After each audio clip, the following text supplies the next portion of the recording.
ఈరోజు సాయంత్రం శ్రీ రాధా మనోహర్ దాస్ గారితో ఇంటర్వ్యూ చేశాను. అయితే ఆ ఇంటర్వ్యూ చేసే కంటే ముందు ఆయన ఎవరికో కథ చెప్తున్నారు. ఆ కథ నేను ఎప్పుడో చదివిందే, అది నాకు మళ్ళీ తిరిగి గుర్తొచ్చింది. అది నాకు చాలా నచ్చిన కథల్లో ఒకటి. అందులో కాస్త భక్తికి సంబంధించిన ఒక డైమెన్షన్ ఉంది. అది చెప్దామని ఊరికే. మీరు కూడా ఈ కథ విని ఎంజాయ్ చేయండి. ఆ కథ ఏమిట్రా అంటే, ఒక భక్తుడు వచ్చాడు. అతని యొక్క లక్ష్యం మోక్షం అని. ఆ లోపట ఆ పరమాత్మ ఉన్నాడు. ఆ పరమాత్మని అడగటానికి వచ్చాడు, అయ్యా నాకు మోక్షం కావాలని. కథ కాబట్టి అట్లా అనుకుందాం. ఎందుకంటే భక్తి మార్గానికి విశ్వాసం ఒక ఇంధనం. విశ్వాసం లేకుండా భక్తి మార్గం నడిచే అవకాశం లేదు. విశ్వాసం కనుక తీసేస్తే, ఫెయిత్ కనుక తీసేస్తే మతాలన్నీ పడిపోతాయి. సో అందుకని నా భారతీయ ఆధ్యాత్మిక సాంప్రదాయాల్లో సాంప్రదాయ ఆధ్యాత్మికత ఉన్నది. అట్లాగే కర్తాభావనని కంప్లీట్గా డిసప్పియర్ చేసుకొని ఇంకో విధంగా జీవితాన్ని అర్థం చేసుకొని జీవన్ముక్తిని అనుభవించే స్థితి ఉన్నది. అయితే ఈ ముముక్షు అంటే తెలుసు కదా మీకు, ముక్తి కోరేవాడని.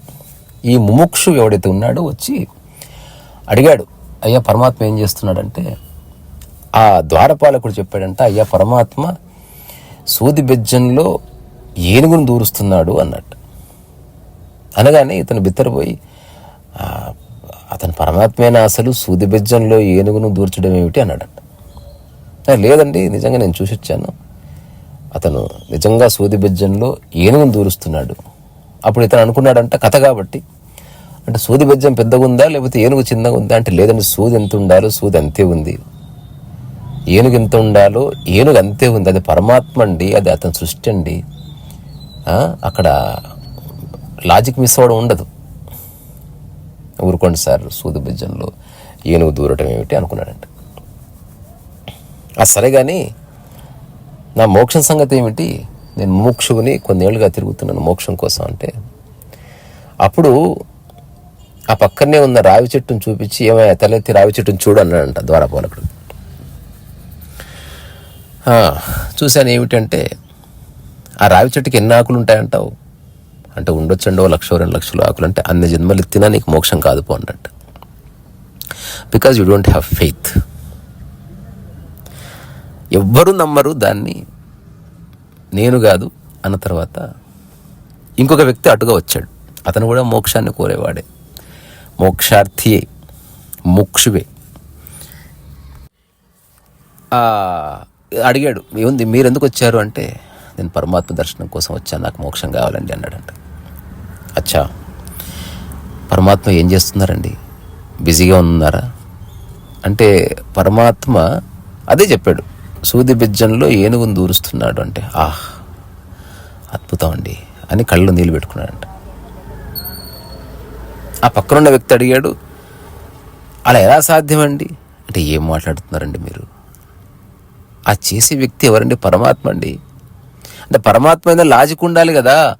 నేను అడిగాను, సూది పెద్దగుండి ఏనుగు చిన్నగుందా, అట్లా ఏమన్నా దూరుస్తున్నట్లేదు, సూదంతే ఉంది, ఏనుగంతే ఉంది అన్నాడు ఈ ద్వారపాలకుడు.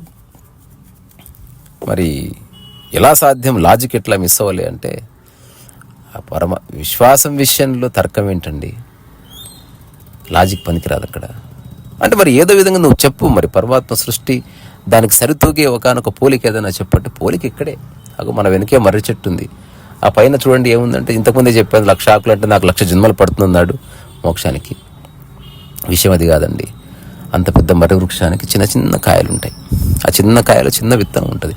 అంత చిన్న విత్తులో ఇంత వృక్షాన్ని ఇమిడ్చాడే. మరి ఆ సూది బెజ్జంలో నుంచి ఏనుగును తోసేలేడా? Anything is possible in pure devotion అంటాడు. సో ఉపదేశ సారంలో కూడా ఈ ప్రస్తావన వస్తుంది. When you believe in something, believe 100%. సగం నమ్మకంతో పూజ పనికిరాదు. అవుతుందో లేదో అని చేయకూడదు. ఏదైనా అంతే. ఇప్పుడు ఎగ్జామ్ రాసేవాడు 100% నమ్మే దిగుతాడు. ఆ తర్వాతనే అతనికి కావలసిన మోటివేషన్ దొరుకుతుంది.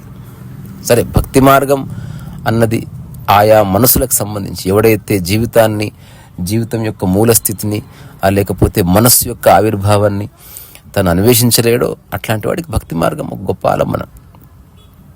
కానీ నమ్మాలి, విశ్వసించాలి. సో విశ్వాసము మూఢనమ్మకం ఎప్పుడవుతుంది, లేదా నమ్మకం మూఢనమ్మకం ఎట్లవుతుంది అంటే, నువ్వు ధర్మాన్ని మరిచి కర్తవ్యాన్ని మరిచి ఓన్లీ నమ్మకాల్లో మిగిలిపోయావు అనుకో, అది తప్పు. ఎట్లయితే చిన్న మర్రి ఉత్తులో, మర్రి విత్తనంలో అనంతమైన మర్రి వృక్షం దాగుందో, అట్లా నీలో అనంతమైన పొటెన్షియల్ దాగుంది. దాన్ని ఉపయోగించి సేవ చేస్తావా, పుస్తకం రాస్తావా, జీవితం అంతా నిస్వార్థంగా నిష్కామకర్మ చేసేటువంటి ఒకానొక లక్షణం గురించి ఈ కథ. చాలా అద్భుతమైన కథ ఇది. అంటే మర్రి విత్తనంలో నుంచి మర్రి చెట్టు ఎలాంటి ఇన్హిబిషన్స్ లేకుండా, శశబిషలు లేకుండా, సంశయం లేకుండా అట్లా విస్తరిస్తుంది ఆకాశానికి చేతులు చాచి. అందులో ఏ సందేహం లేదు.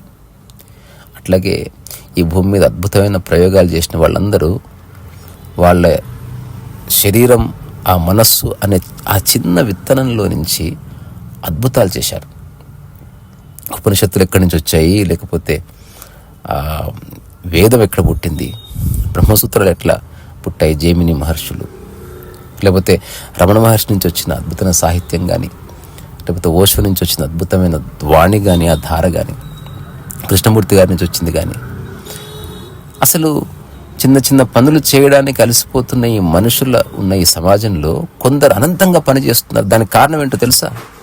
They have 100% faith. చివరికి ఒక్క మాట, ఈ విషయాన్ని కొట్టిపారేయడానికి లేదు. ఎందుకు అంటే, ప్రతి మనిషి తెలుసో తెలియకో ఏదో విధంగా ఎగ్జిస్టెన్స్ నమ్ముతున్నాడు. ఇది అవునా కాదా తేల్చుకోవడానికి పెద్ద వ్యాఖ్యానాలు అక్కర్లేదు, ఆధ్యాత్మిక గ్రంథాలు అక్కర్లేదు. నువ్వు ప్రతిరోజు రాత్రిపూట చేసే కార్యక్రమం, నేను వేరే దాని గురించి మాట్లాడటంలే, నిద్ర గురించి మాట్లాడుతున్నా. పడుకొని పొద్దున లేస్తావు అన్న ఒక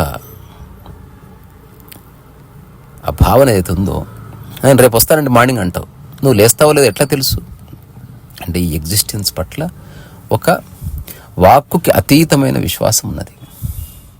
అందుకని విశ్వాసము పరిపూర్ణమైనప్పుడు దాని అందం వేరు. ఒక ఎవరెస్ట్ ఎక్కాలన్నా, ఒక విశ్వనాథ లాంటి వారు రామాయణ కల్పవృక్షం లాంటి ఒక కావ్యం రాయాలన్నా, కాళిదాసు లాంటి వాళ్ళు, లేకపోతే విన్సెంట్ వ్యాంగో లాంటి వాళ్ళు, ఇట్లా అసంఖ్యాకమైన వర్క్ వాళ్ళ నుంచి బయటకు పుట్టాలన్నా, వాళ్ళ మనసు పక్కకు చెదరకుండా దాంతోనే ఉన్నారు. కానీ ఆలోచిస్తూ లేరు, చేస్తూ ఉన్నారు. సో విశ్వాసానికి ఆచరణ జోడించినప్పుడు దాని అందం వేరు అన్నది సారాంశం. నువ్వేమి చేయకుండా ఏమి జరగదు. ఎక్కడో చదివిన ఒక చిన్న సూక్తి చెప్పి ముగిస్తాను. భగవంతుడు నీకు దారి చూపిస్తాడు, కానీ నడవాల్సింది నీవే. అట్లాగే అన్నీ అమర్చి నీవు జన్మ తీసుకున్నావు. అందులో అన్నిటి అమెరికాది. మంచి హృదయ స్పందన, మంచి గాత్రము, మంచి నేత్రం. మరి వాటితో ఏం చేస్తావు అనేది నీ చేతిలో. సో ఈ క్షణం నీ చుట్టుపక్కల ఎన్నెన్నో అవకాశాలు ఉన్నాయి, ఎన్నెన్నో ద్వారాలు తెరిచి ఉన్నాయి. కానీ వాటిని మనం సద్వినియోగం చేసుకుంటున్నామా? మన పొటెన్షియల్ని మనం ఆవిష్కరించుకుంటున్నామా? మనలో ఉన్న ఆ విత్తనాన్ని మనం ఎదిగే అవకాశాన్ని ఇస్తున్నామా లేదా అన్నది మన చేతిలో ఉంది. సో రేపు రాధా మనోహర్ గారు దాస్ చేసిన రసవత్తరమైన ఒక ఆహ్లాదభరితమైనటువంటి ఇంటర్వ్యూ నేను పెడతాను, మిస్ కాకుండా చూడండి. నాకు ముఖ్యంగా నచ్చేది స్థితి. నేను రమణ మహర్షి ఉపదేశారంలో మాటి మాటికి చెప్పినది స్థితి. స్థితి అన్నది చాలా చాలా చాలా చాలా ముఖ్యం, చాలా ముఖ్యం. సో ఇప్పుడు రాధా మనోహర్ దాస్ గారిలో ఉన్న స్థితి, ఒక చిన్న పిల్లవాడు ఈజ్ ఎక్కడెక్కడ తిరిగి వచ్చాడు, వచ్చిన కాసేపటికి ఎవరితోనో మాట్లాడాడు, ఆ తర్వాత 1 hour ఎవరితో ఇంటర్వ్యూ ఇచ్చాడు. ఇంటర్వ్యూ ఇవ్వగానే నేను కనిపించాను, పదా నేను అన్నాను కింద కూర్చో చేస్తున్నాను, చాప వేసుకుందాం పదా అన్నాడు, వేసుకుందాం అంతే. ఆ తర్వాత నేను ఏదో చెప్పాను, నాకు ప్రశ్నలు ఉన్నాయి, నా మిత్రులందరూ కొందరు అడిగారు ఆ ప్రశ్న, అడిగేసుకుందాం, నాకు తోచింది నేను చెప్తాను, ప్రాసలు వాడి చెప్పండి, ఏమో వస్తుంది ప్రాసలు ఇవ్వలేదు లేదన్నాడు. సో ఒక చిన్న పిల్లవాడి మానసిక స్థితి. జస్ట్ ఒక ఇంటర్వ్యూ మొదట ఎలా ఉన్నాడో పూర్తయ్యే వరకు అట్లాగే ఉన్నాడు. మధ్యలో ఒక ప్రశ్న అడిగాను, చాలా ముఖ్యమైన ప్రశ్న. సో మనిషి యొక్క 2 స్థితుల్లో తెలుసుకొని జీవించే స్థితి ఒకటి ఉంది అనే కాంటెక్స్ట్ వచ్చినప్పుడు మీరు ఆ స్థితిలో ఉన్నారంటే కోర్స్ అన్నాడు.